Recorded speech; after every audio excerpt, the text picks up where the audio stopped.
শুরু করবো? Good day, everyone. Good day, everyone. Today I will a special lecture in English. Professor Partho Ganguly was introduced today's speaker. Professor Partho Ganguly, please. Uh, হ্যাঁ Partha sir Good বলুন। day to everyone.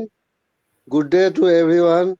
Rashtrabigyan Charcha Kendra is going to organize a webinar on leprosy law and life in colonial and post-colonial India, a special lecture in English. Jane Buckingham, Associate Professor, Department of History, University of Canterbury, will deliver his lecture on the topic. We are very much glad to hear on this seminar. We also gladly announce that on this day we got Dr. Pradip Basu, former professor, Department of Political Science and ex-dean of Arts, Presidency University, Kolkata. He spared his valuable time for us, not only this day, but also in different times. I invite him to chair on the auspicious day's seminar to continue the session. Dr. Basu, please start. Thank you very much. Uh, First of all, I will thank Professor Dr.Jane Buckingham for giving her valuable time in spite of her busy hours. And then I also thank Professor Partho Ganguly for making time here. And then Thank you, I'll sir. thank Rashtrabigyan Charcha Kendra, that it is a Bengali term, Bangla term. It means Political Science Study Center. This is an academic platform of around 10,000 students and PhD scholars, school teachers, and professors, college professors and university professors. Some of them are attached to different educational institutions. Mainly they are coming from political science background, but that is not all. There are many other people who are coming from other social science backgrounds, from other states of India, and also a few from abroad. The Rashtrabigyan Charcha Kendra has been organizing several seminars and webinars. They have actually crossed recently 400 seminars and webinars, and they started their activities from COVID-19. Online classes also started from that time, and I am grateful to them, particularly to the main organizer, Advocate Prakash Chakraborty, who was a student of political science, and also Professor Shomiron Das, and many other people who are associated with this academic platform. They are organizing not only academic seminars and webinars, but also they are helping the poor students in remote corners, remote villages of West Bengal, like Makura, Purulia, etc. They are providing free books and academic materials, stationaries, sometimes free coaching, sometimes blood donation camps and medical workshops, medical camps as well. And it is remarkable that while most of the academic activities are conducted in English, um, in fact, India was a British colony, perhaps everybody knows. But remarkable is that they are also organizing a great number of lectures and webinars in Bangla language. Anyway, now I am coming to introducing Dr. Jane Buckingham, who is an associate professor of history at the University of Canterbury, New Zealand. She specializes in the history of medicine, disability, and the environmental history of India. She is current director of New Zealand South Asia centers. She, to her credit, she has several research papers in international journals and books and edited volumes, and she has worked. She has did a very insightful work on leprosy law and life, everyday life in colonial and post-colonial India. Her books have also been published. In fact, there is a long list of her publications, and I will be able to mention only a few, such as uh, journal articles: Disabling Labor, Race, Disability, and Indian Indentured Labor on Fijian Sugar Plantations, 1879 to 1920. And she is a co-author. Also, there is a chapter, Chaul Mugra, Indian Ocean World, Leprosy Remedies in the South Pacific. And also from Bloomsbury, she published Histories of Health and Materiality in the Indian Ocean World, Medicine, Material Culture, and Trade, 1600 to 2000. She was the co-author. There are many other oral presentations and conference contributions, several other journal articles, and her several other academic activities. Uh, these are mostly based on laborious research work. And now I come to give a brief introduction to the topic. We know that leprosy, in fact, we can uh, remember this discussion in the uh, perspective of the recent tragic experience of COVID-19.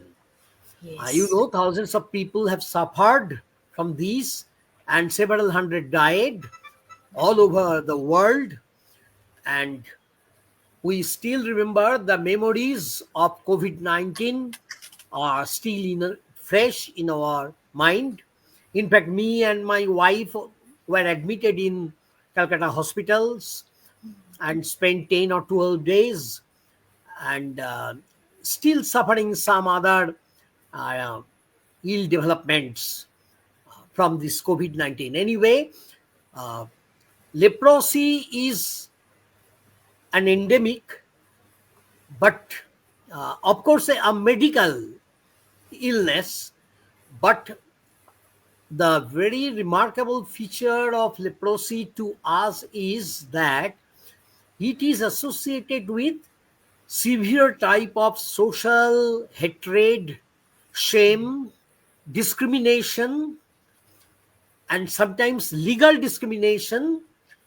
And the person, generally called a leper, is discriminated against in social life, even in family life. Even their families suffer. There is a social stigma with leprosy even today. When leprosy has been found to be curable, still the stigma has not been curable. That is the Yeah. tragedy. Yes. And in 1898, we know that leper law was passed in India, and a research report shows that 119 cases of laws have been found making discrimination against lepers. In fact, UNO has declared, and many other NGOs who are active in leprosy cure have advised that the leper has become associated with the social stigma, with shame, with humiliation, and so leper, this term should be rejected, and it is preferable that we use the term person affected by leprosy. And we know that in independent India, in 2015, a report was submitted by the Law Commission of India, And then in 2016, the 1898 law was repealed. But anyway, still this discrimination is going on. And we know that Foucault's concept of power, the disciplinary regime and governmentality, these concepts have been employed by several researchers. Especially, I would like to mention David Arnold, the subaltern scholar, subaltern studies scholar, and how the colonial ruler, how the colonial government um, used their power in order to subjugate the colonized people with the help of certain legal and medical measures taken against leprosy. That is a very interesting observation made by David Arnold. But here we find that Dr. Jane Buckingham, she has done a very painstaking research, and she her work has little differed from the findings of David Arnold. Anyway, we are here to listen, not from me, because I am an ignorant person in this matter. I would like to uh, take the discussion at the hands of Professor Jane Buckingham. Please, Professor Buckingham, over to you. So namaste and sincere thanks to Professor Ganguly and to Professor Basu for your kind introduction, your generous invitation. I actually have my book here. This was it's in reverse, but this was my PhD thesis on leprosy in colonial South India medicine and confinement. And I do address some of the issues you raised about Foucauldian ideas of control and confinement. And David Arnold was a supervisor for me at School of Hygiene and Tropical Medicine. And I owe him a great debt of gratitude. So it's very nice to hear him being discussed in this context. So I think Professor Basu, you've raised that critical point that although leprosy is now curable, the stigma of leprosy is still not cured. It's very difficult to move away from that. And the experience of that stigma is something that is common in all sorts of societies. I work a lot in the Pacific, in Fiji, and as I also know the New Zealand, Australian context as well. This continues, this fear continues. So what I'd like to do in this paper, and there will be a published version, I think by the end of 2025, Professor Shekhar Bandyopadhyay and is part of an editorial team, and it's Sucharita Sen, I think, was your friend who recommended that we have this conversation. This is part of the work that will go into that publication. So if there's a little bit too much detail, or people would like to follow up on anything I mentioned that should be subject to review, of course, peer review, it should be available. So, but I welcome feedback and conversation on this topic, and I'm very honoured to be able to speak about it. Leprosy is often understood. We think of the term leper is a cruel term. It's often a term of abuse. It's used in all kinds of contexts to describe somebody who is away from or outside society. But when we think about what we're dealing with, it's, as you mentioned, like COVID, it's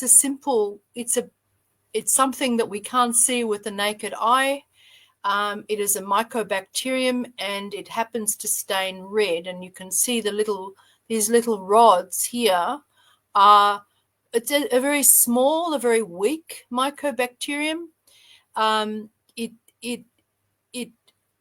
is problematic, though, because it affects the nerve sheaths in the body. If it was something that affected the stomach, for example, we probably wouldn't notice it. But it gets into the nerve sheath, so it causes the lack of feeling in fingers, inflammation along the nerves. Often someone will have like a big raised nerve. Ulnar nerve is one of the signs of leprosy, where the bacterium has got into the sheath, the myelin sheath that coats the nerve, and causes inflammation and pressure. And that pressure is painful and also causes a lack of feeling. And there is a whole range of physical forms of leprosy and implications. But when we talk about it, it's important to remember it is simply a mycobacterium. And it is something that people become infected with. It's not a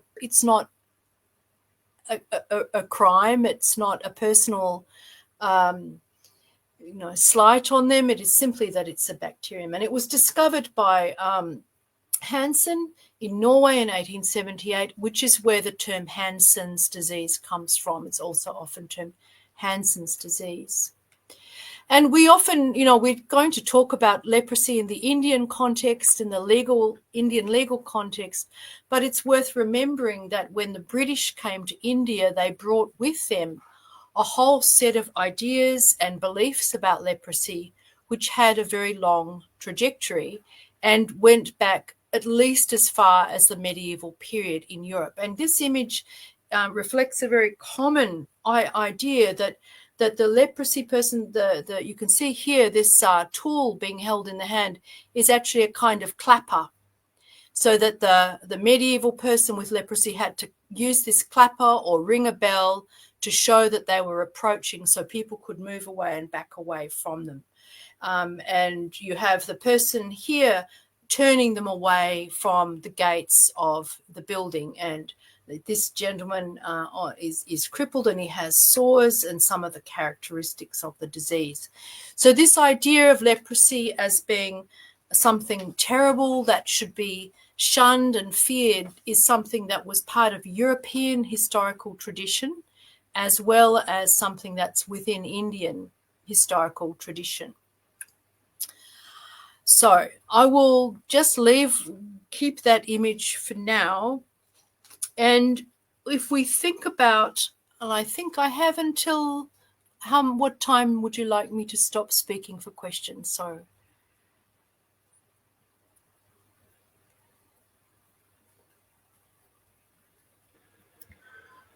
Usually the speaker takes 1 hour, but Okay. there is no hard and fast rule about that.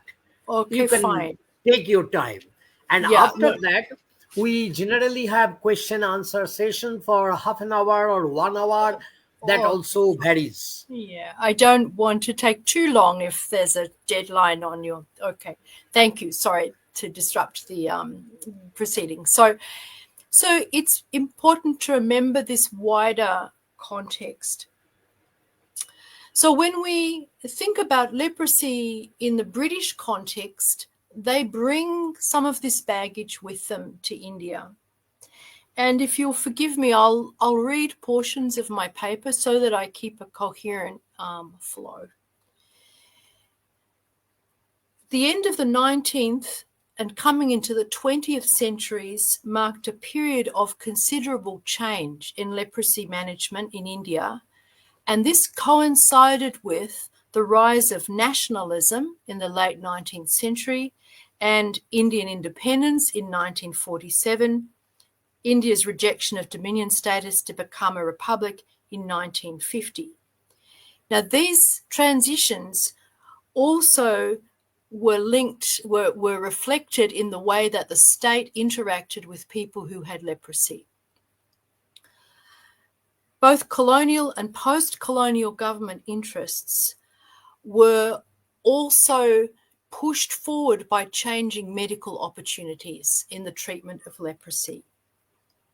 As India transitioned from being a British colony into post-colonial statehood and full independence as a republic in 1950, leprosy itself was transitioning from being an incurable disease to becoming one that was curable. And as early as 1948, there was a way of curing leprosy. So transition is at a similar time frame. Leprosy was deeply feared in Europe as a disfiguring disease that could not be cured. It was very much linked in Judeo-Christian culture with ideas of sinfulness, and it was stigmatized. The idea, there's the stories in the gospel of Jesus healing the people with leprosy, that they were seen as unclean. And this sort of idea of leprosy as a negative, as a sinful, as a dangerous idea gets linked in the colonial mind with the leprosy that's evident when they go to Africa and India and so forth. So you get a connection, a fear, this idea that there's going to be a transmission from the colony back to Europe. This leprosy is going to move back. Now, the irony of this is that Europe itself was experiencing in the late 19th century a massive surge in leprosy. And Hansen discovers leprosy, that bacterium, I'll just go back to that earlier slide, in 1878. So at the time when India was, and British colonialism was at its height, imperial power was dominating the world, British imperial power, was the time when Norway had a massive epidemic of leprosy. So this idea that somehow leprosy was just a disease of colonial contexts, something that was in the tropics, was actually a fallacy. It wasn't true. But in the European colonial mind, the disease becomes recast as a disease of the tropics. It stops being seen as a European disease, even though it was definitely a very significant illness in Europe at the time.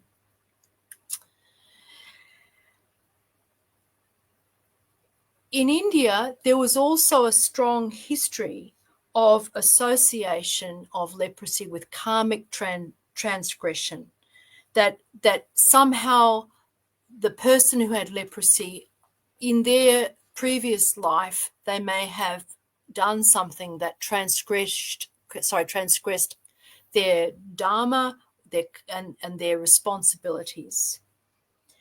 Leprosy became in sort of, you go back to traditional, Hindu law, it was a grounds for disinheritance and a grounds for social ostracism. So there were long roots in India's tradition as well, India's sort of Dharma Shastra tradition of seeing leprosy as a stigmatizing condition, which allowed people to be excluded from family inheritance. So there is a tradition there. And I have written an article on exactly that, called The Morbid Mark, which is on those Jagannath's Digest and the Mitakshara and those Hindu law traditions which deal with leprosy. This particular article that I'll be publishing hopefully later and that I'm addressing now is more interested in the legislative approaches to controlling leprosy in colonial and post-colonial India. And it argues that the Lepers Act, which is 1898, and the municipal regulations relating to leprosy were really vagrancy acts and anti-begging acts, much more than they were about disease control. And Professor Basu mentioned COVID and the COVID restrictions that we experienced not that long ago, which were very much about controlling the spread of the disease. When you look at the legislation relating to leprosy, most of it is more about preventing visible appearance on the streets of people with leprosy than actual disease prevention. Also, I suggest that legislative intervention in marriage and divorce was the primary area where leprosy-related law affected individuals across all classes. Every single person was affected by this, whereas things like the Lepers Act primarily affected the poor. It also suggests that the persistence of colonial legislative interventions into the post-colonial period is a reflection of that fear and the stigmatization of the illness rather than a concern to treat the disease. That stigma is what drives the continuation of those legal prohibitions against people with leprosy rather than actual disease eradication measures. Highly visible, permanent and disabling impairments experienced by those who had leprosy as a disease continue to make social inclusion difficult, even when people had been physically cured. So this is the problem. You may have received 6 months of treatment, be completely disease-free, but if you have the signs of the illness, that itself can cause persistent social exclusion and stigma. Underpinning the ongoing physical and mental toll of leprosy for people, and I'm talking about focusing on India now, was the belief that leprosy was a form of divine and ritual punishment. Indian pre-colonial associations of leprosy with ritual and dharmic transgression, persisted into the post-colonial period. So even in the post-colonial period, these ideas continue. And these are probably some of the reasons why those colonial legislative forms persist into modern India and into the 20th century. Colonial legislative measures to control leprosy, although limited in effectiveness, created additional legal vulnerabilities for those already experiencing the social and economic impacts of the disease. So I argue that the law actually did very little to stop the spread of leprosy as an illness, but it did a lot to make life worse for people who had the illness. It increases the stigma, it increases the problems they have. Legislative interventions affected the domestic lives of ordinary people with leprosy by creating new class and disease-based medical legal categories of exclusion and fragmenting family and economic relationships through isolation and forced mobility. So I talk now in the paper about colonial strategies of disease control. So in the absence of a cure for the disease, British and European colonial powers adopted segregation and isolation as techniques of management. And we've experienced what that can be like. In New Zealand, we had a very severe isolation as well, and it was really tough.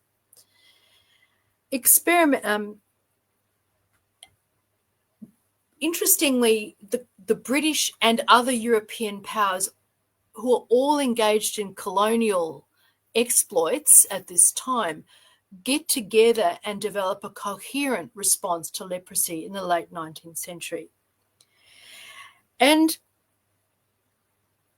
although the disease was not curable, the experience of medical officers in India and what they learned from the way Indian tradition dealt with leprosy, and I wrote that chapter on Chalmugra that was published in the Bloomsbury collection.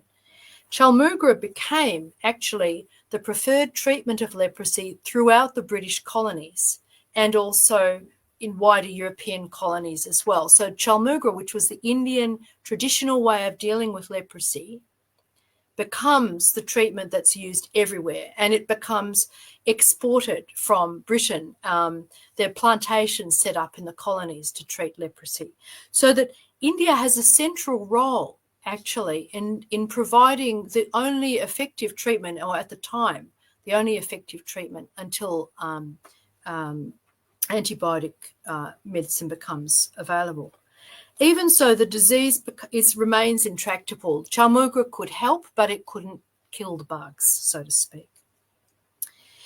In 1931, the International Leprology Congress warned that although it was therapeutic, it seemed to improve the lesions, reduce ulceration and so forth, it was not actually a way of curing the disease. The emergence of an effective treatment for leprosy occurred as the movement of India towards decolonization accelerates. So there's a compatibility in these movements. After World War II, India is hurtling towards independence, and the development of antibiotic therapies during World War II provides a spur to the development of drugs that can deal with leprosy. Among the antibiotic treatments developed in the 1940s were injectable forms of sulfonamide, and by the 1950s, dapsone, which was a synthetic sulfonamide and could be self-administered, so people could just take a tablet, you didn't have to have an injection. This meant that the dependence on hospital care, the requirement of isolation became medically unnecessary.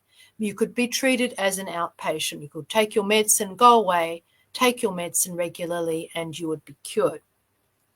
From a medical point of view, this was a huge breakthrough. It was the first effective cure for leprosy. And it meant that patient isolation and segregation and all these sort of medieval strategies of keeping people away and excluding them was no longer necessary. Dapsone was seen as a very positive and exciting step, and rightly so. In India, newly independent, the cases of leprosy were declining rapidly with the benefits of dapsone. New cases were becoming less common. Programs of early detection, where people would go into villages and examine children and adults to see if they had the disease, these were incredibly important in finding people who had the disease and treating them early, before the nerve damage and before all the other problems occurred. The National Leprosy Control Program, NLCP, was launched in 1955, and this contributed to a wide movement towards the closure of leprosy hospitals and the end of the isolation approach. So you actually have a transition, and James Staples writes about this, that in a way the development of outpatient treatments like dapsone meant that new forms of leprosy community formed. They were no longer hospitals. They weren't forced to be isolated, but society didn't want leprosy, people affected by leprosy among them either. So you had new communities that would form, maybe an informal village on the edge of an urban environment, or little settlements out in the country. By the 1960s, however, antibiotic resistance had developed, and dapsone-resistant strains of leprosy emerged.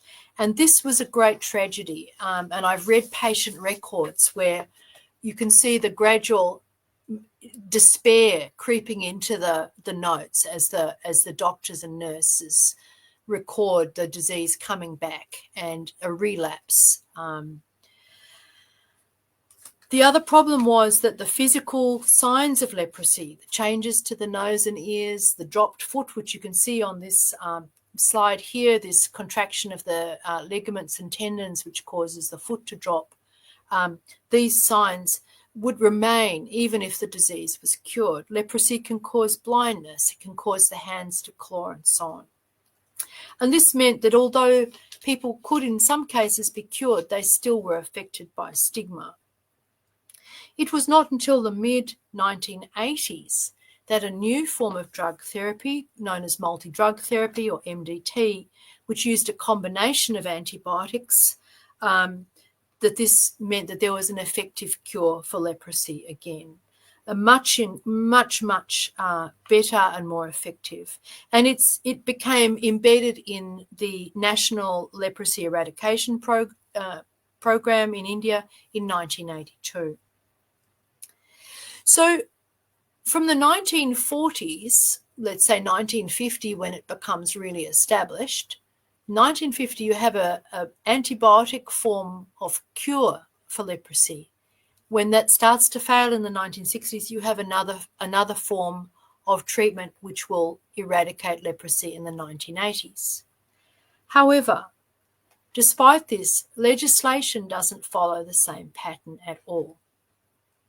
There's a persistence that late colonial legislative programs, as that late colonial legislation implemented by the British, that idea that isolation was the way to manage leprosy, this persists into the post-colonial period, even though the medical requirements have significantly changed.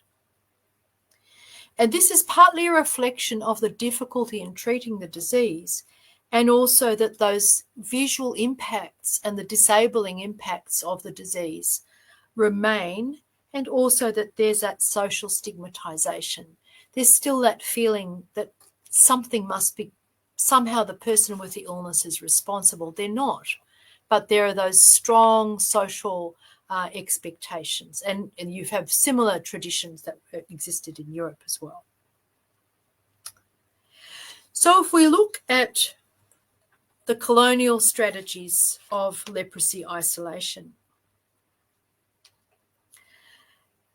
the late 19th century, British India had an approach which was about isolation. Now, this was to do with a whole series of arguments about whether the disease was hereditary or contagious. In the end, the balance went with the idea that it was contagious, that it could be transmitted. And Amor Hansen's discovery of that bacillus was critical to that recognition that it might be contagious. The first International Leprosy Congress was held in Berlin in 1897, and it reflected a global colonial response, not just the British Empire, but also the French, the German, the Spanish, were all agreeing, getting towards a coherent policy at a global level, which emphasized segregating the disease within colonies as a way of preventing its transmission to Europe. Now, the irony of this is, as I showed you before, that Hansen discovered in 1878 in Norway, where leprosy was a major epidemic at the time. So colonialism and colonial approaches to medicine and law were grounded in were reconceptualizing leprosy as a tropical disease, a disease of the colonies, even though it was still prevalent in some parts of Europe. Supported by colonial discourses of the colonized body as a site of disease, leprosy was reconfigured by British colonial medical, government, and public opinion as a tropical disease.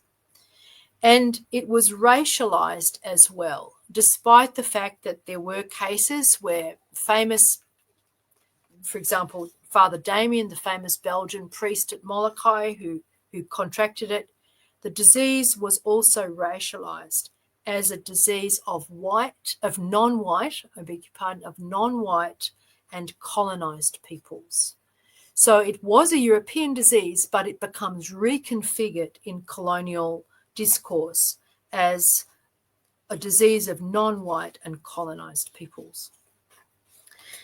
And again, just to emphasize how the British colonial medical establishment becomes connected into leprosy research. Henry Van Dyke Carter, who has a very interesting and complex career, he was able to demonstrate, for example, that leprosy and tuberculosis, these bacilli, were very closely related. That tuberculosis is very infectious, but leprosy isn't. So in terms of actual risk, leprosy was a far lower risk disease than tuberculosis. But he discovered this in Bombay, in what was Bombay at the time, modern day Mumbai. He discovered this in India as part of a research conducted in India. So there was research going on with a kind of colonial medical apparatus to understand leprosy more and more coherently, or to try and understand leprosy more deeply. But at the same time, there was also this reconfiguring of the disease as a disease of colonies, as of non-white other people. The Lepers Act, 1898, a famous act published in India, was consistent with other legislation passed across settler societies as well. And you get this type of legislation occurring also in other countries.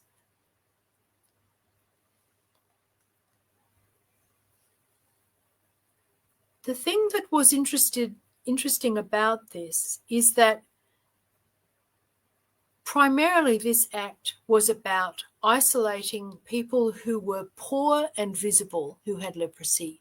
It was not about restricting the movement of people who were middle class or who earned their living and also had the disease. So largely these acts are anti-begging and anti-vagrancy legislation. This type of law continues in well past the colonial period, though, in India. There were 19th century colonial British precedents for them, this idea of criminalising the poor and the homeless. The 1898 Lepers Act followed the pattern of vagrancy acts that were in England, established in England in 1824, 1829 and 1862. And like them, this law legislated that those who had no income or home should be incarcerated or locked up.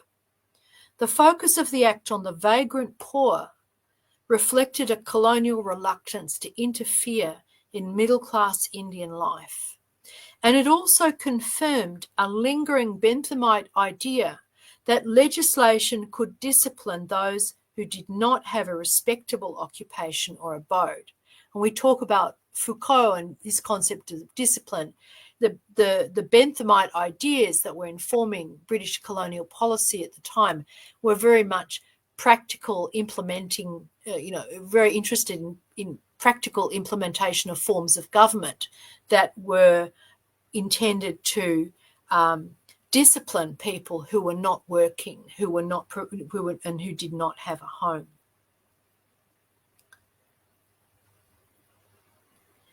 There was an earlier bill in 1889 which established the principle, which gets enacted 10 years later in the 1898 Act, that only those affected by leprosy who were poor and without visible means of economic support would be forcibly confined under the legislation, not those who could. Indian elites argued strongly that those with the illness who were middle class and able to continue to work professionally should be spared the humiliation of forced confinement. So the stigma, the idea of having leprosy became linked to stigma also of poverty, the stigma of poverty as well. In an effort to project a model of superior European financial and moral status in India, the 1869 Vagrancy Bill had already legislated that Europeans who were begging, there had already been a legislative effect to remove any Europeans from begging, sort of from the public sight. So this was another step, but this was primarily focused on Indians. In the case of a European who had leprosy, they weren't to be confined, they were to be dispatched back home, back to England. In effect, the Lepers Act 1898 was race and class-based. Europeans and middle-class Indians were not subject to isolation and separation from family and community. Only the poorest and most marginalised were. Indians who lived by begging or sold foodstuffs on the street were, however, deeply affected by the Act. The Lepers Act 1898, together with the Indian Contagious Diseases Act of 1864, contributed to the construction of a colonial idea of the diseased native body. Like other health-related acts, it was also constructed on the basis of economic status and type of work. Unlike the Contagious Diseases Acts, which focused on women who worked as prostitutes, the Lepers Act applied to all genders. Like the Contagious Diseases Acts, though, the focus was on Indians of low socio-economic status. The middle class or elite colonised body, urban Indian elites, magistrates and urban authorities, who in the Madras Presidency at least were consulted in the construction of the Lepers Act were not its target. The poor were not consulted. Those who were homeless were not consulted. Only those who already were in employment and part of legislative and other structures. Criminalisation of poverty, though challenged by many colonial officials and some Indian elites as well, was considered by colonial authorities to be a position of relatively low risk in post-mutiny India. There were other legislative practices that they were much more cautious about because they didn't want to risk a social reaction or response. But focusing on poor people, that was fine. Moral outrage in India and Britain at the regulation of prostitutes and the ineffectiveness of Contagious Diseases Acts as a means of preventing venereal disease, however, had led to their appeal in 1886. And that's another whole story on Contagious Diseases Acts and the military in India.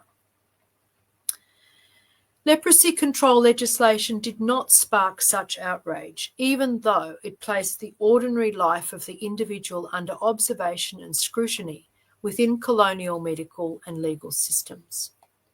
The Lepers Act forced poor individuals with visible forms of the disease into colonial systems of surveillance, defined where they could live, and also legislated for their isolation and confinement. And the paper goes into some more detail on the exact way this act worked and some of the municipal regulations. Effectively, somebody who was visibly poor and also sick with leprosy, if they were out in a public space, that meant they were vulnerable to being arrested and taken for isolation in what was known as a leper asylum. They also had other aspects. There were other aspects of this act which were profoundly discriminatory. For example, people with leprosy were not permitted to draw water from a public well. Now, this meant that somebody would have to draw the water for them. And for many people, the public well was their only source of water.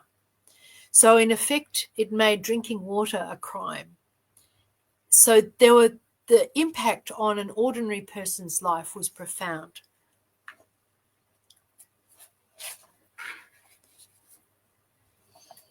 So when we look at these acts, we tend to think this is a colonial act. It's part of a colonial system.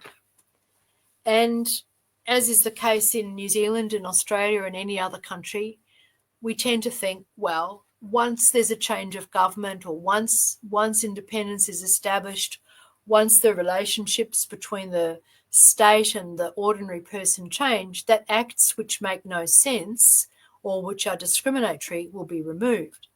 Now, certainly the Australian experience is that it can take a very long time for that to happen, and it's the same in the Indian case. If we look at leprosy legislation in post-colonial India,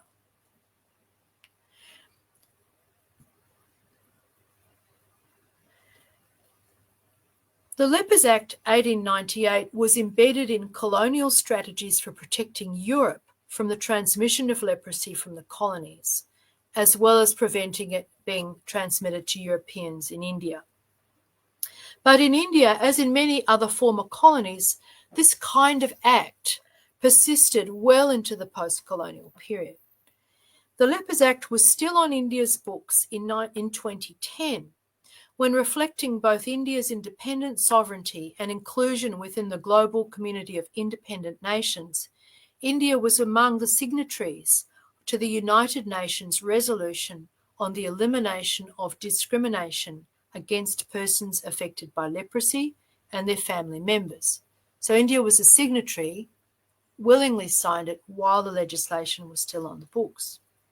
It was another 6 years before this act was repealed in its entirety under Schedule 1 of the Repealing and Amending Act 2016. Now, this repeal was the consequence of considerable lobbying, partly by external groups like the Leprosy Mission. Having said that, there are many people within India who are also part of that Leprosy Mission. It's not a foreign mission now, the way it had been initially. And it was among the recommendations of the Law Commission of India's 256th report, which Professor Basu mentioned, on eliminating discrimination against persons affected by leprosy. And this report was submitted to government in April 2015. The Lepers Act 1898 had been proposed for review repeatedly in this 21st century. In 2014, the Law Commission's 249th report on obsolete laws warranting immediate repeal had argued for the removal of the Act on the grounds that it was against the spirit of the United Nations resolution on elimination of discrimination against persons affected by leprosy. And they also argued it was unconstitutional because of the way it marginalised particular groups of people. The Lepers Act 1898, it said, violated Article 14 of the Constitution since it, quote, legalises forcible segregation of people affected with leprosy. The Law Commission's argument in 2014 asserted the need for India to move past that legislative shadow of colonialism, to assert India's constitutional independence and her membership of a wider global international community represented by the United Nations. This is the Law Commission's argument. Rather like its implementation, the repeal of the Lepers Act 1898 was actually of greater symbolic than practical significance. It did mark a breach in the legal thread which had connected colonial to post-colonial legislation, and the thread that connected the colonial and post-colonial intervention in the lives of leprosy-affected levels was also broken when this was revealed. But it also reflected the slowness of national legislature in removing legal prejudices which had continued to support discrimination against leprosy-affected people. Now, this was partly simply a consequence of the way the Act functioned. It was an imperial act, but under previous governments, under the previous colonial government, the decision to implement the Act had been left to districts and to presidencies.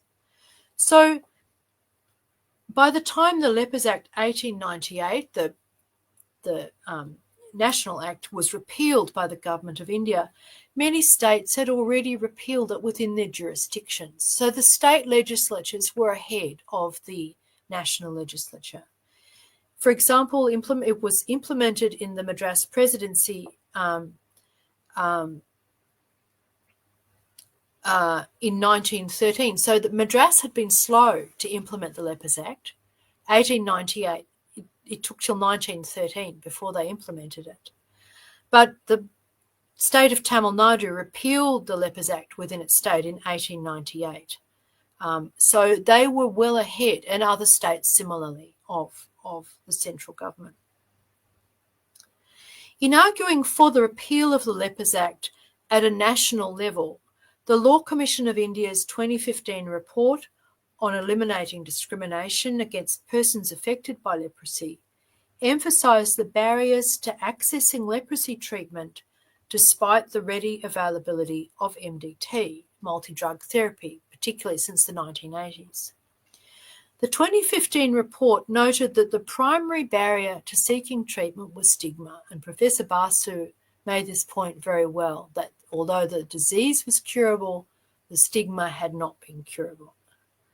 And I quote the report, "Persons suffering from the early stages of the disease are dissuaded from approaching a doctor on account of fear of ostracisation and isolation." End of quote. The basis of the fear, according to the report, was again the quote, "the repugnance caused by," and I quote, "the deformities of persons affected by leprosy, and also by the continued association of the disease with divine punishment and the idea of becoming outcast and separated from society." Even those who were successfully treated, the report said, often faced permanent psychological and social damage, not to mention economic damage.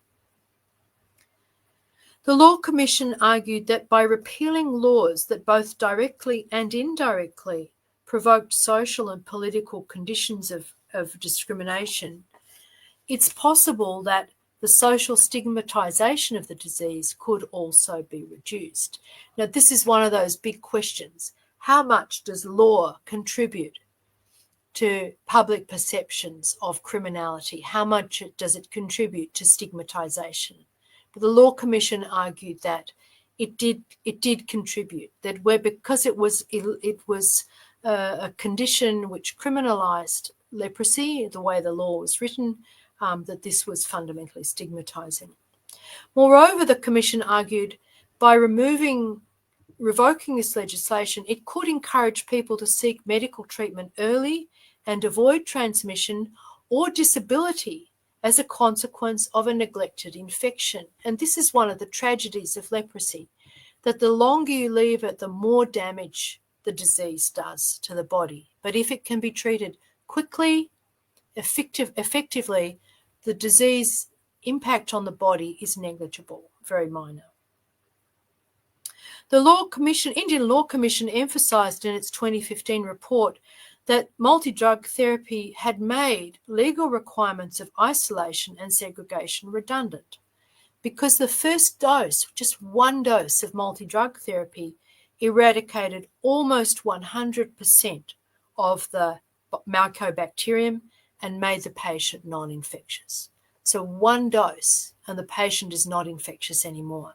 So the idea of isolation and segregation becomes irrelevant. Even so, the Law Commission recognised that the Lepers Act 1898 had less impact on the intimate and domestic lives of those with leprosy than other less formally targeted aspects of both colonial and post-colonial Indian legislation. Jane and Karthik argue that colonial prejudices remain in post-colonial India, and I quote, where the exclusion and othering of marginalised persons took place routinely through legislative drafting and implementation of laws and policies. End of quote. So that she sees the law, colonial law, which marginalised particular groups persisting into the post-colonial period. Colonial prejudices persist in post-colonial legislation. However, Indian stigmatization of leprosy-affected people in post-colonial India reflected also Indian traditions in relation to marriage and also gender relations, as well as colonial prejudices. And I'll just take another 5 to 10 minutes maximum for this last point. The strongest indirect legal intervention in the domestic and intimate lives of those affected with leprosy can be found in the Indian colonial and post-colonial laws relating to marriage and divorce. These acts crossed caste and class lines.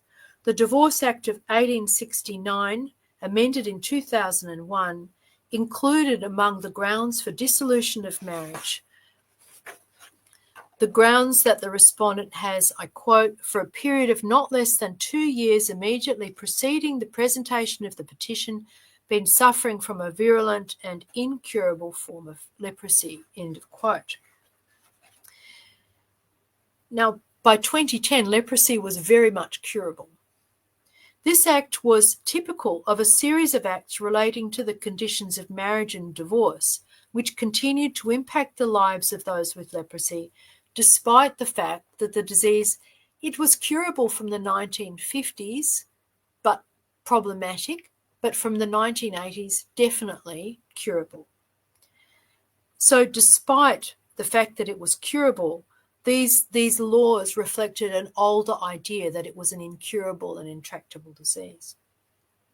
The Law Commission noted in their 2015 report that on eliminating discrimination against persons affected by leprosy, I quote, that, quote, certain provisions under the Hindu Marriage Act 1955, the Dissolution of Muslim Marriage Act 1939, the Indian Divorce Act 1869, the Indian Christian Marriage Act 1872, The Special Marriage Act 1854 and the Hindu Adoption and Maintenance Act 1956 are directly discriminatory against persons affected by leprosy and consider leprosy to be an incurable and virulent disease. The report noted that under these laws, a leprosy infection of at least 2 years standing served as a legitimate ground for divorce or separation between spouses. Now, these acts had persisted even though the antibiotic dapsone, which was available from 1950 in India to treat leprosy and had been the cornerstone of India's national leprosy control program initiated in 1955, and that had been the basis for leprosy becoming curable until resistance to the curability emerges in the 1960s. These laws persisted despite this change in the status of leprosy becoming curable. S.N. Chatterjee, a specialist in tropical medicine, had argued as early as 1958 that Indian law had not responded to the new status of the disease as curable and remained based in persistent beliefs in the person with leprosy as a sinful or immoral person. He considered that the law relating to leprosy and divorce neither prevented the spread of the disease nor was humane. Rather, he said, it increased the suffering of the patient who most needed the support of a spouse and family when ill and who would be doubly stigmatized by divorce. Stigma embedded in colonial anti-leprosy laws continued to influence leprosy well into the post-colonial period. The laws relating to marriage and divorce, though appearing neutral, had a disproportionate impact on women.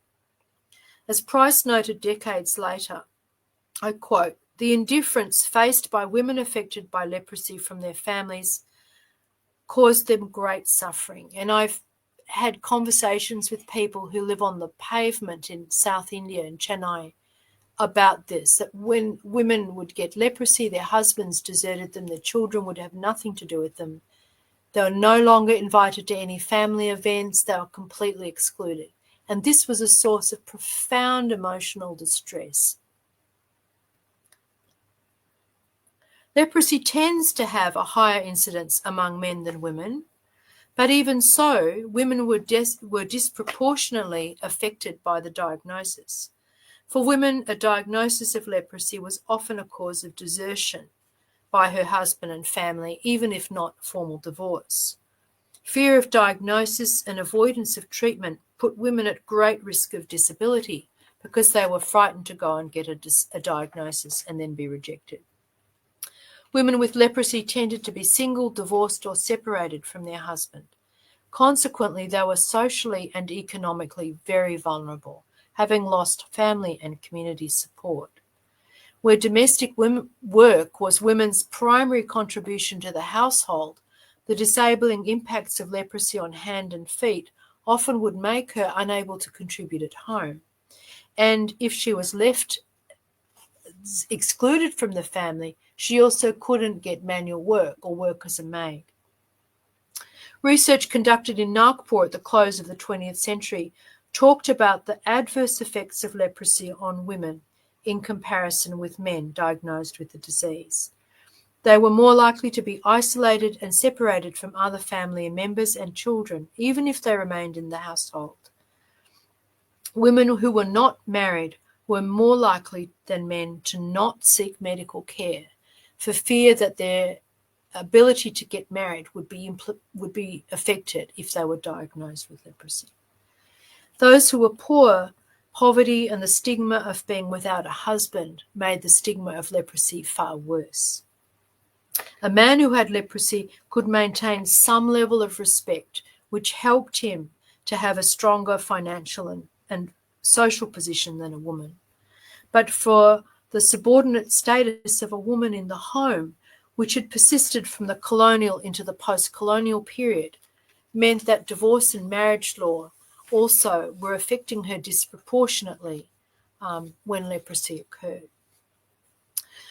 So the last point really I want to make is that the Beggary Acts also, that Leper Act and other acts related to begging, which were persisted, tended to also include provisions, for example, that affected children, so that women who had children were disproportionately affected. The Lepers Act's focus on isolation of vagrant poor people was reinforced in Beggary Acts. And these included provisions, for example, and this is something the Law Commission report raises, that the children who are wholly dependent on begging until the age of 5 and who have a parent suffering from leprosy, so there was this extra dimension, were also liable to be detained under begging acts. So the fact of a parent having leprosy had a disproportionate effect on the family, on the child as well. The Law Commission considered such acts discriminatory and creating intergenerational stigma and trauma. Since 2016, India's National Leprosy Eradication Program has increased efforts to achieve early detection rates, and India is continually making efforts to move further and further into eradicating and eliminating leprosy. The repeal of the Lepers Act was followed in 2019 by the Government of India's passing of the, quote, Personal Laws Amendment Bill 2018, which amended 5 separate acts which had discriminatory measures in them relating to adoption and marriage and so on. So this was a huge legal shift in the personal law relating and the effect of personal law on people with leprosy. But such legal changes also recognise the impact on family life of the historic stigma associated with leprosy. By April 2023, 31 legal and regulatory provisions which discriminated against people with leprosy had been revealed by both central and state governments in India. Even so, at least 88 provisions which were introduced during the colonial and post-colonial period remain in various legal forms at the state and central level. Many of these maintain that pre-1980s idea of leprosy as incurable. This is my last point. They reinforce the stigma, and the social and economic impacts of that stigma on individual families and on generations continues. James Staples has done brilliant work, an anthropologist, brilliant work on leprosy and domestic life. He cautions that the voice of those with leprosy has rarely been part of government consideration of anti-discrimination measures. Everyone is asked except the people who are being discriminated against. Fear of leprosy and the physical impacts of the disease are deeply embedded in India's colonial and post-colonial legal culture. The degree to which legislative change will actually improve the reality of life for people with leprosy and also affect change in their daily life, economic life and social life, this still has to be measured. But there's been massive legislative change, particularly since 1923. And just my last slide was a relatively recent indication here that AI innovations may also help in the move towards eradication, using AI to manage large amounts of data. So thank you very much. There was a lot of detail in that, but it's a complex area. Thank you so much, Professor Jane Buckingham, for your brilliant lecture. One thing I missed, I'm sorry for that. I wanted to thank Dr. Sucharita Sen, who was my former student. Now she is abroad. She was in New Zealand first. She finished her PhD, and now she is in USA. So thank her. I would like to thank her for putting me in touch with Professor Jane Buckingham. Anyway, Prakash, is there any question? Prakash Chakraborty, what is the role of NGOs in leprosy control in India? That's a very good question. I've talked about national government leprosy eradication programs. NGOs have a huge role in leprosy control in India, and I have some experience of certain aspects of this. There was a missionary element, late colonial period, 1878, I think, or 1878. The Leprosy Mission is founded. I think that's the correct date, which is a British initiative, and that was a mission to go and help and save people with leprosy. Now, that was a Christian mission outreach, which was about conversion as well as medical intervention. But there are a great number of NGOs during the colonial period as well. Some emerged. The British Empire Leprosy Relief Association, for example, although there were Christians involved, there was a secular intent in that. But there are also a great number of other NGO organizations, some European funded, some Indian initiatives. Gandhi, of course, had famously encouraged care of leprosy associations. I'm sorry, my mind has suddenly gone blank. I actually visited several of these in Tamil Nadu. Grimaldi's Hospital in Chennai was one of those cases where it was an NGO originally founded by a German couple, but then became an Indian established hospital and so forth. So there's often a transitional role as well. There may be some external funding, and then it becomes an Indian initiative. Hopefully that explains it. But there's cooperation between government programs and NGOs in a lot of cases. And there may be a case where an NGO is funded by the government to do a particular piece of work. But there's a huge range of groups involved, and also wider groups like WHO and these wider international groups. Yeah. But it's an important role. One thing about the NGOs is often they're small and they have a lot of local knowledge. And so they can be very important. Being able to go to a village and talk to a village, people in a village, when you know the people, you know the area, it's very different from having a government officer coming in from Delhi and going up into Chotnagpur, for example. It's different if you have your own people involved. So they have a very important role, because it's also about accepting the conversation. It's a scary conversation to have. Hopefully that answers the question. Prakash? Yeah, Gandhiji. What was the role of Gandhiji to eradicate leprosy from India? That's a very good question. I think the big role of Gandhiji's role was in helping to reduce stigma. I mean, this is the big thing with leprosy. It was not necessarily about legislative change. It was accepting the person with leprosy as a human being and a valuable human being. And I myself, I've spent a lot of time around people with leprosy. It doesn't worry me at all, because I know it's not highly contagious. It's very difficult to catch. It's not like tuberculosis, which is difficult. It's pretty easy. If you're in a room full of people coughing a lot, then it's a bit of you think, well, maybe there's tuberculosis around. But leprosy is very hard to contract.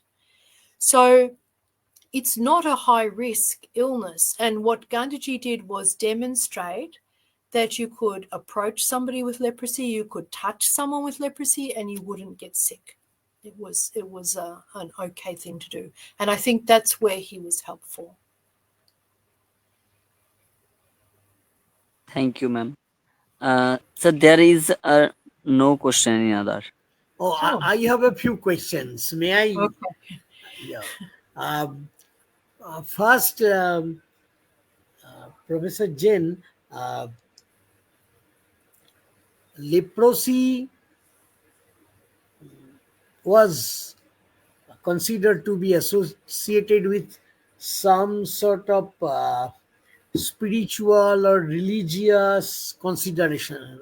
Uh, the point is that, uh, as if the, as you said, that the disease came as a divine punishment, and these persons, they are who are affected by leprosy, are being punished for their sin. They are hated, discriminated, and mostly not from a secular perspective, but from a divine religious perspective.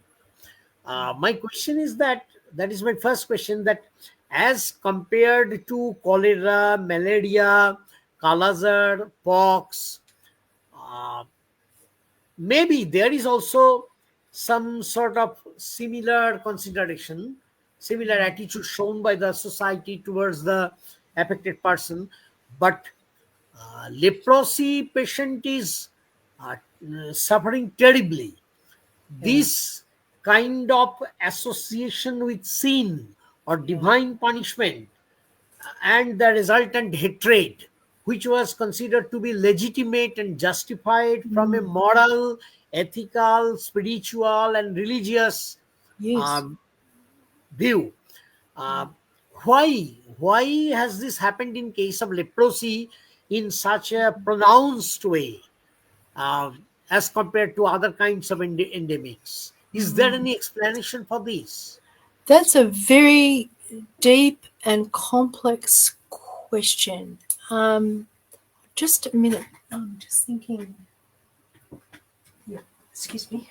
Some information.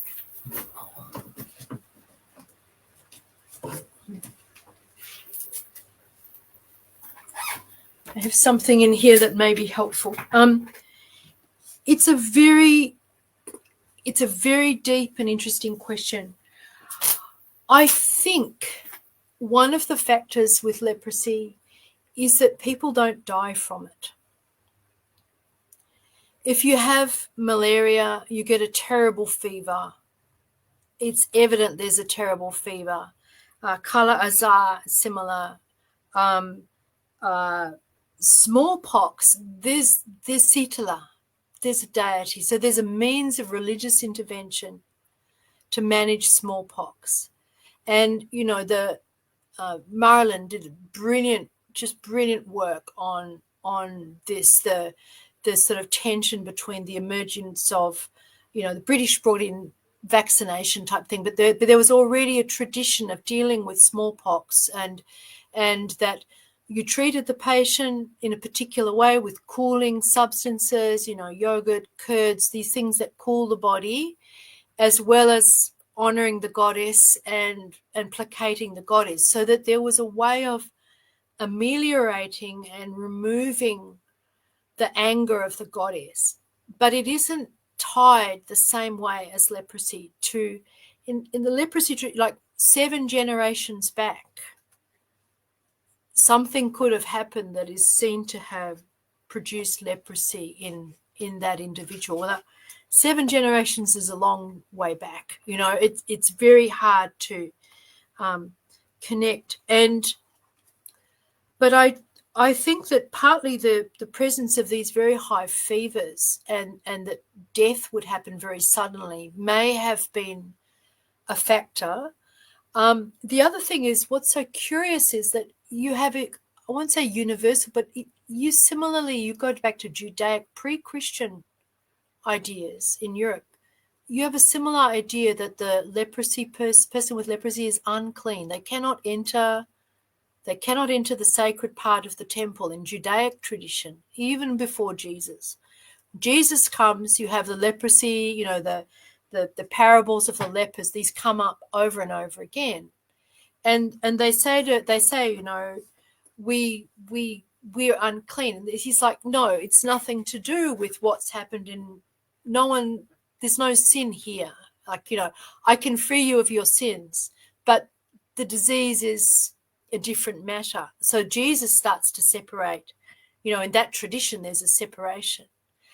But Christian tradition doesn't maintain that, so that, when the mission to lepers develops, you have the idea of the disease of the soul, the concept of the soul being itself disease. So it becomes a metaphor in Christian thinking. So there's an attraction. There's a kind of psychological attraction in European tradition. I can't say the same in the Indian tradition, but that the external appearance of corruption is seen as a reflection of the internal corruption of the soul. So this becomes part of Christian and colonial talk about leprosy, not among everybody. I mean, the medical officers, British medical officers on the ground, were often very compassionate, actually, and very practical. They said, the smell was terrible and people looked appalling, and it was just, you could see them falling apart in front of them. It was appalling. So there's a mix-up there. But why leprosy has this association? I think it is partly because the person, it's a kind of living death. I mean, that your body will corrupt, parts will remove, your face will deform, the ulcers and that will decay. And I've read so many pitiful accounts of people that just, they're just ulcerated. And this is before, we don't, thankfully now, we don't see you walking around in India, on the street, or even if you go to a hospital where leprosy patients are treated, because the treatment's so much better now and there's early detection, you don't see this. But when I was first traveling in India, eons ago, you did see patients who had not had treatment, and they were in a dreadful state. So I think it's that we're used to seeing people not in that state of complete physical decay, but I suspect that that's part of it, that these other diseases will take you away quickly. And then there's that, for women, it's always gendered too. The woman who's left a widow because a fever carries off her husband, if you think of that. Then you have a similar story about what was it that the woman has done, what in the previous life, why is she unfortunate, But this is actually the first article I ever wrote a long time ago on the leprosy sufferer in 19th century Hindu law. But I'll just read, this was Jagannath's Digest, and he quotes, and forgive my pronunciation, the Satapa Smriti, which is a secondary Smriti, and it says the morbid mark proceeding from a heinous crime is reproduced in 7 successive births. So it's deeply embedded in these traditions, these Shastra traditions. The right of inheritance is obstructed by the malady. You can't inherit. But that is removed by the first or common penance and the like. And so there's a set of then things that can be done. It was the link. It's linked right back in these Dharma Shastric texts, this connection. So it's not just a popular idea. But yeah, I can't answer exactly. But one of the thing that I discovered was that it was to do with the capacity to perform ritual, the funeral rites, that they got disrupted by leprosy. 57 Jagannath's Digest. So, for example, the text of the Bhavishya Purana, which is a bit later, and they enumerate the various sorts of leprosy that occur. And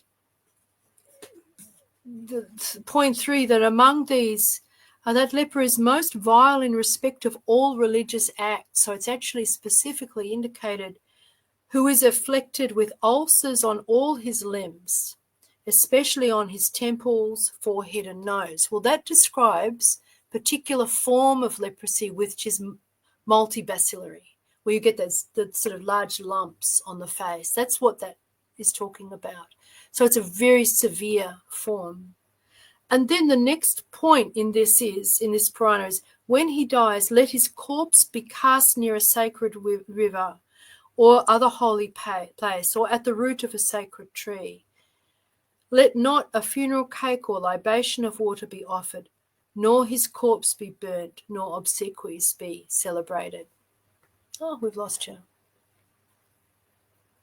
So there's an exclusion. Even the body of the person is not recognized as deserving. It's as if they're already gone. It's very sad, actually. I found this very tragic. And the next point in this is that should a man, through affection, because you love your son or daughter or father or whatever, should a man, through affection, burn the corpse of a leper who has been 6 or even 3 months infected with the disease, that man must perform the lunar penance of an anchoret.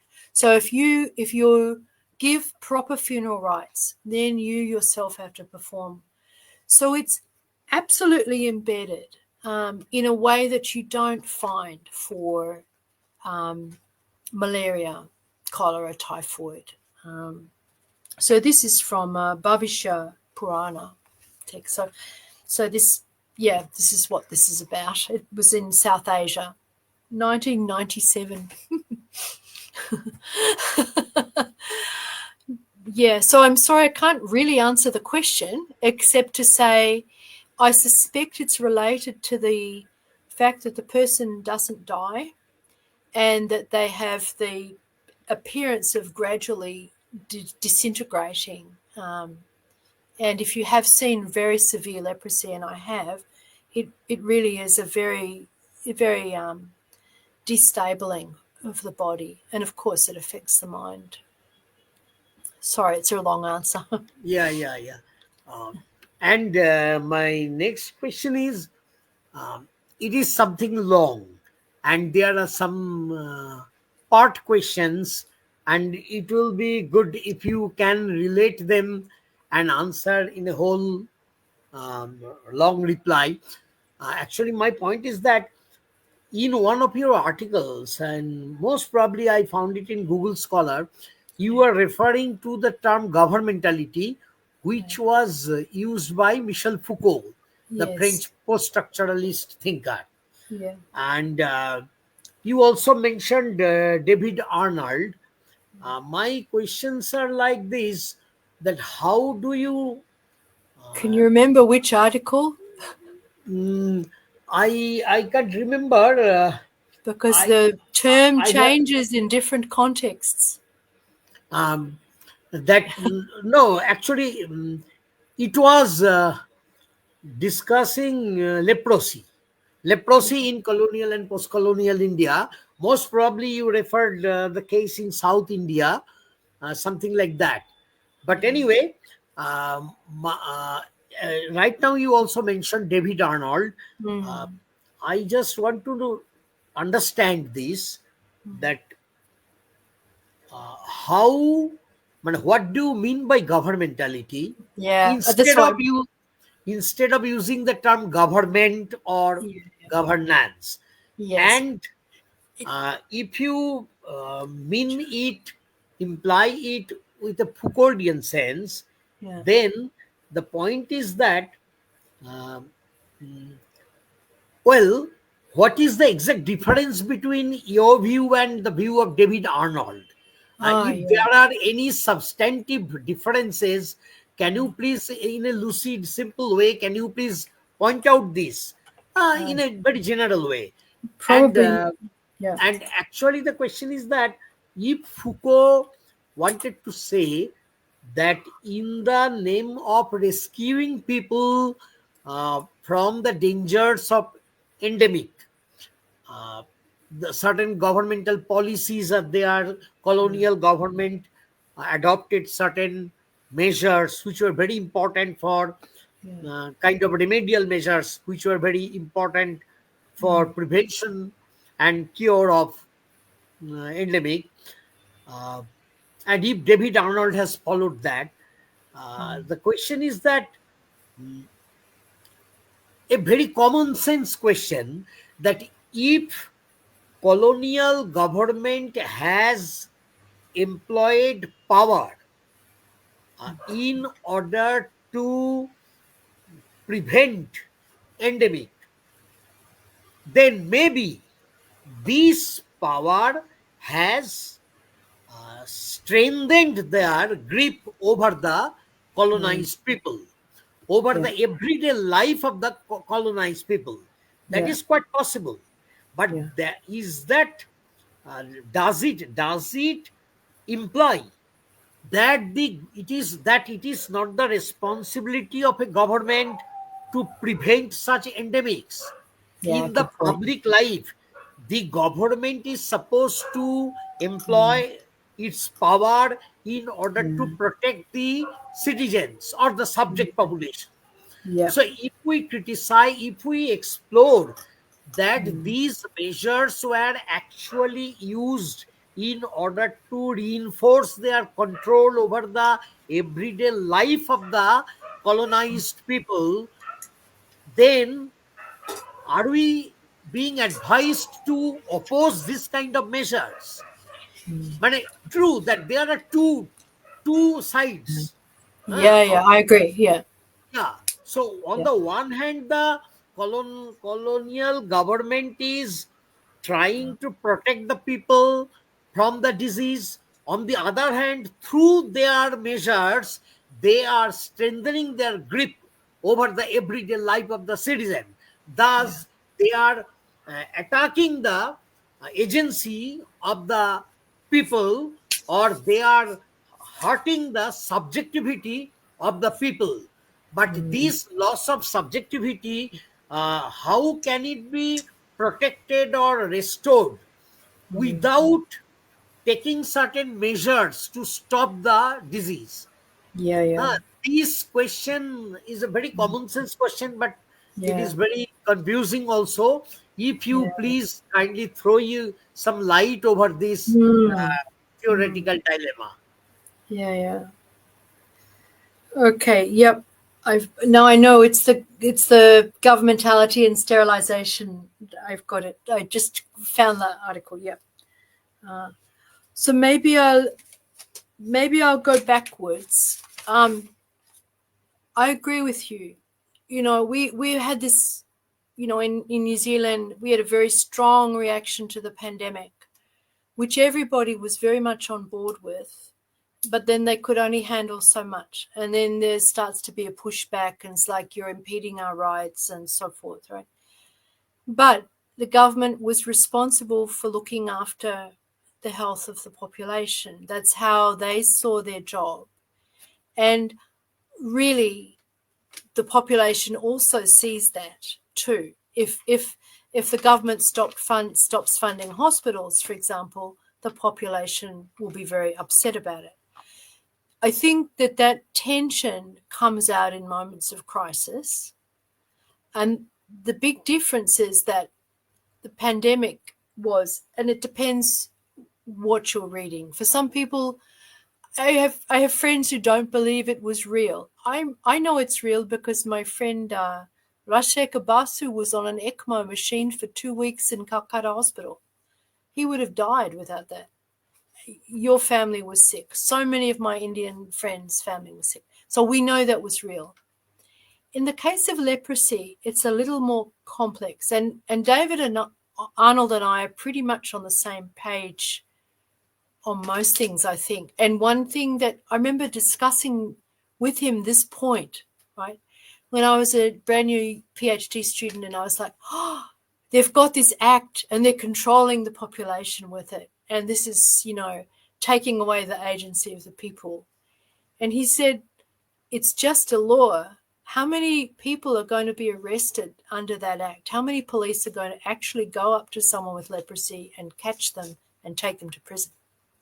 And I had never thought of that before. It was his insight into there's a gap between implementation and the law. But the law has a huge symbolic significance. And that's, I think, where the continuation into the post-colonial period, the effort to shift it, is so important in the leprosy case, because it's not an epidemic disease. It's not, and the law as it was constructed was very much a vagrancy law. It was not about stopping the spread of the disease. If it had been, there would have been, as there was with smallpox, interventions into villages and homes. I remember Sanjoy Bhattacharya talking about the vaccinators going like tackling people and vaccinating, this kind of, which you don't advocate for, but this is an intervention to prevent the spread of a disease. But leprosy wasn't like that. So that if you were able to work as a lawyer, for example, or as a teacher with leprosy, you could keep working as long as you had a job. It was okay. So there was that tension between this kind of idea that there's this terrible stigma, people are rejected, and also having an income. So it's different from pandemic. So yeah, hopefully that's sort of coming from the back forward. In terms of the governmentality, I wrote this in 2006. The thing that I found really valuable about Foucault, and I remember it was Dipesh Chakrabarti we were talking about when I was doing my PhD, and he was a young scholar at Melbourne University, and I met him then as an honours student, and he was great. And I remember saying to him, gosh, you're doing so well, not realising who I was going, it's like saying to, anyway, a really good, brilliant scholar and a very kind and interested in all of us students. And he said the thing about Foucault was he put together mental, madness, prisons, health, confinement. He made that connection in a way that nobody else had. And he's right. So that informed writing my PhD. When I was looking at sterilisation, I had been reading, and it'll be in the footnotes, whichever version of governmentality was around at the time, because Foucault's idea of governmentality changes a lot. And I would certainly never say I was an expert on Foucault, but I found that the way he thought, I think it's in the abstract here, concepts of governmentality, particularly his biopolitical, the idea of the government's interest in managing health, fertility, and well-being of populations. So it wasn't about emergency intervention to manage a crisis, which is what we saw with the pandemic. And which is, every monsoon, being in Madras, during Chennai now, but during the monsoon, you'd have cholera to the left and typhoid to the right, fever hospitals overflowing. This kind of health crisis is almost normal. But the scale of something like the pandemic was sort of at another level. The thing that I found really interesting, that particular version of the idea that the government could become involved in the well-being of the population in a more intimate way, not in a crisis situation, not about confining and managing in that way, but interested in health and fertility and well-being. So sort of almost in that Malthusian area. And the idea of what what argument you had, this idea of what the welfare of the population was about. So that's what I was trying to get at, that it was not about government policy. It was about the idea that, and Foucault is sort of talking about concepts that are sort of in the air or in the zeitgeist or in the minds of the government that you can't necessarily put, finger on. And I was seeing this in these arguments around sterilization, because sterilization is an extremely intrusive action. And it was argued that it was a way of preventing spread of leprosy, right? And there's another whole story to do with that. It's not hereditary, anyway. But you had leprosy workers, and I'm just looking at my abstract here, the workers advocating that it was a welfare of the population thing, that for men they should have the opportunity to sterilize, that was part of their welfare and well-being of their population. And then you had another group arguing that it was about the welfare of the Indian population more broadly, that sterilization be forced. So it was playing that tension between where the idea of welfare was situated. That's what I was trying to get at. And in the end, the sterilization debates, the government doesn't, it's a minority position. They don't win. But in other countries, forced sterilization of leprosy-affected people was taking place. And there you have a government policy implemented. So that much simpler version of, this is the policy, these are unfit, we're sterilising them. Here you had that tension between whose welfare, which population. Are we talking about this population of patients and their more domestic, intimate lives, or are we talking about the wider population of India as a whole, and the idea that India wants to have a fit, healthy population? So that's what I was trying to get. I don't know if that, hopefully that sort of explains it. It was I found the ideas very suggestive. And the other thing was about Foucault, David Arnold. I can't think of anywhere where we really disagree that much. I can't think of any special. I mean, he's been a mentor and a wonderful colleague and a great mentor for my whole study. So he was the one who said to me when we said, well, would you like to read some Foucault? I was like, yes, let's do that. So he really introduced me to thinking about that material. But I struggle with Foucault, I must say. But the other thing is that he also changes his early versions of biopower, for example, change over time. And the idea of a population regulating its own health, I found that very interesting, that sort of internalization of discipline. Very interesting concept. And we see it in our modern world, the idea that somehow we have to be responsible, make sure we don't have diabetes, we have to eat well, the sort of messaging from government that's about we internalize our discipline instead of having a hospital make us do it or a government make us do it, this sort of idea. Anyway, that's hopefully kind of helpful. Thank you so much, Professor Buckingham. Thank you so much. So, Prakash, Professor Ganguly, there is any question? No. I had already got my answers from his speech.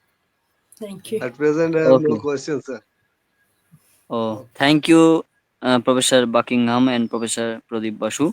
I would invite to Professor Partho Ganguly for vote of thanks for two eminent professor. Professor Partho Ganguly, please start. Am I audible? yeah, Am I audible, sir? yes. Yeah. Aja, I am. First of all, I want to speak that I am mesmerized. And first of all, I gave my gratitude to Dr. Jane, Associate Professor, uh, Department of History, University of Canterbury, for her wonderful speech, basically on history, but its essence spread out in the different corner of the various subjects. The lucid way of speaking charmed us. We enrich ourselves to know that our knowledge from her.